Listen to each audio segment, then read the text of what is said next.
Ya, makanya usahakan betul kata Nabi, begitu masuk ke awal Dzulhijjah Anda puasa. Kapan waktunya? Silahkan perbanyak, tanggal 1 sampai 9. Ya, redaksinya perbanyak. Jadi kalau bisa 9 hari penuh, alhamdulillah, itu bagus. Ya, kalau nggak bisa, ya 3 hari, 5 hari. Makanya latihan dari sekarang. Ya. Besok tuh mulai latihan, Pak. Hari Senin, Bu. Kalau nggak ketemu Senin besok, nunggu hari Kamis. Kalau hidup, ya. Masya Allah. Jadi selalu begitu. Tanyakan. Kalau ada kesempatan, besok kamu kesempatan nih. Kalau enggak, kamu enggak hidup, gitu kan? Ya, belum tentu. Lakukan. Kalau ada kesempatan, kita buat petanya. Baik. Bismillah. Jadi, puasa kerjakan kalau tidak mampu pun misal mengerjakan runtutan ini, misal halangan bagi perempuan, belum tentu bisa puasa, misal karena ada libur tertentu. Maka kalau bisa, dan kedapatan sucinya misal, tolong semaksimal mungkin tanggal 9-nya. Tanggal 9 Dzulhijjah itu puasa istimewa, ya. Saking istimewanya, saya agak cepat, Nabi mengkhususkan kalimat khusus pada puasa di hari ke-9 ini, ya. Diriwayatkan di hadis Muslim, kitabnya saya bawa, nomor hadis 1162. Saya agak cepat sedikit ya, nanti saya berikan rujukan di akhir TV untuk kajian lebih lengkapnya. Sudah? Hadis Muslim nomor hadis 1162 dari Abu Qatadah Al-Ansari. An Abi Qatadah Al-Ansari radhiyallahu taala anhu qala, dari Abu Qatadah, semoga Allah memberikan ridha kepada beliau, menyampaikan, alhamdulillah, su'ilan nabiyyu sallallahu alaihi wasallam an siyami yaumi Arafah. Di riwayat lain an shaumi yaumi Arafah. Nabi sallallahu alaihi wasallam pernah ditanya tentang puasa ya, di hari Arafah. Hari Arafah itu tanggal berapa? 9. Ini penting, nanti saya tuliskan, saya berikan tulisan sebentar ya. Redaksi hadisnya begini, Siyam Yaum Arafah, ada yaumnya.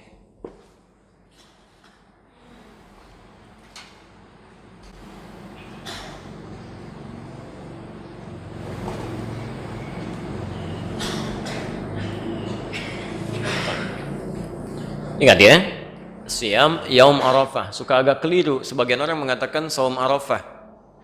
Kalau cuma disebutkan Nabi mengatakan Siyam Arafah, puasa Arafah, Arafah itu menunjuk pada momentumnya, ya, momentum orang wukuf. Jadi kalau bahasanya puasa Arafah, maka nggak ada penafsiran. Semua di seluruh negeri ini harus berpuasa bersamaan dengan orang wukuf. Jadi nggak usah ada penafsiran. Jadi begitu di Saudi misalnya wukuf sekarang, kita ikut puasanya di hari itu. Jelas ya? Itu kalau tidak menggunakan yaum. Tapi kalau menggunakan yaum itu disebut dengan dzarfuz zaman, ya. Huruf yang melekatkan sesuatu pada waktunya, bukan momentumnya. Menunjuk pada waktu. Ya. Di yaum itu menunjuk pada waktu. Maksudnya apa? Hadis ini ingin menegaskan puasa ini dilakukan bukan mengikuti momentumnya, tapi mengikuti waktunya. Ya. Waktu orang wukuf tanggal berapa? 8 apa 9? 9. Ya. Di waktu orang wukuf di tanggal 9 Dzulhijjah. Artinya kalau di satu tempat, satu daerah, satu negara sudah masuk ke tanggal 9 Dzulhijjah, sekalipun tidak sama dengan tempat orang wukuf sekarang di Saudi, maka itu sudah harus menunaikan puasanya. Jadi jatuh puasanya pada tanggalnya, bukan pada momentum wukufnya. Jelas ya? Yang harus diikutkan pada tempat tertentu. Ya, misal sekarang di Saudi. Ya. Misal, mohon maaf, pemerintah kita menetapkan waktu misalnya awal Dzulhijjah beda dengan Saudi, misal karena zonanya misalnya ada perbedaan tertentu. Ya, dalam hal tertentu, kondisi tertentu, misal saja. Maka yang diikuti saat puasa Arafah itu bukan ikut ke yang wukuf, bukan waktu Saudi, tapi waktu sini. Ya, karena zona itu bisa berbeda, Pak. Ya. Saya sering katakan begini, Saudi dengan Indonesia beda berapa jam? Wah, antum ukurnya ke Jakarta 4 jam, di Papua 6 jam. Indonesia itu kan luas, dari Sabang sampai Merauke, ya kan? Masya Allah. Jadi kalau kita ukur dengan Papua 6 jam, Jakarta 4 jam. Nah, sekarang lihat begini misal, ini baru Papua ya, belum negara-negara lain yang bedanya cukup jauh. Ya, ketika Saudi menetapkan tanggal 9 Dzulhijjah, ya, misal maghrib di Saudi, misal jam 7, di Papua jam berapa? Udah jam 1. Udah jam 1 dari dini hari, di Saudi baru maghrib. Artinya ke Saudi ketika masuk misalnya waktunya jam subuh misal saja jam 5. Jam 5 di Papua udah siang. Udah siang, bahkan sebagian sudah beda waktu. Yang jadi persoalan misalnya kalau Saudi duluan, Saudi sudah tanggal misalnya 9 Dzulhijjah rahmakallah. Di sini sebelumnya. Bisa terjadi. Jadi begitu sana sudah masuk maghrib, di satu tempat misalnya baru masuk ke awal tanggal 9. Ya, baru mau subuh gitu kan, itu belum nyambung, waktunya berbeda. Dari segi penunaiannya, ini kaidah. Dan di sini sepakat, bahkan ulama-ulama di Saudi pun memberikan fatwa. Jadi kalau di satu negara zona waktunya berbeda jauh, ya tidak terlampau dekat, yang bisa melahirkan perbedaan waktu, maka waktu di negara tersebut yang diikuti. Kecuali kalau waktunya dekat, sekitaran Teluk, kemudian UAE, Qatar, bahkan kami sampai ke Libya.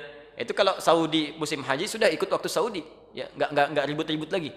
Kecuali kalau yang masanya cukup agak jauh seperti kita saat ini di beberapa tempat. Jelas ya? Jadi nanti kalau pemerintah menetapkan waktu misalnya bersamaan, alhamdulillah. Kalau tidak, ikuti waktu kita. Jelas ya? Taib. Itu pahalanya, Pak. Sehari aja, Bu. Sehari aja. Yukaffiru sanatal madiyah wal baqiyah. Bisa menggugurkan dosa setahun berlalu. Plus menjaga tidak berbuat dosa setahun yang akan datang. Lumayan. Anda puasa sehari, dosa setahun gugur. Setahun, Pak. Yang hari ini aja belum tentu diampuni. Ini setahun. Masya Allah. Dia. Dan yang paling menarik bahasanya, lihat cara menerjemahkannya ada sementara, mohon maaf yang keliru menerjemahkan. Ada yang mengatakan mengampuni dosa setahun berlalu dan setahun yang akan datang. Masya Allah, kalau setahun yang akan datang sudah diampuni dosa, berbuat dosa aja. Itu ada sendal di depan bagus-bagus, ambil nanti. Ya, Masya Allah. Karena nggak dihukum, dan dia dihukum nggak dihitung. Nah, itu cara berpikir yang keliru. Jadi menerjemahkannya, mengampuni dosa yang telah lalu setahun, dan menjaga orang ini tidak berbuat dosa untuk setahun yang akan datang. Artinya kalau ada orang, maaf ya, ada orang berpuasa Arafah, setelah puasa masih bisa berbuat dosa dari ujung kepala sampai ujung kakinya, berarti puasanya gagal. Jelas ya, puasanya gagal. Misal setelah puasa Arafah berdusta, nah itu tanda pertama puasanya gagal, tidak bernilai. Ya cuma menahan lapar dan haus saja. Jelas sampai sini?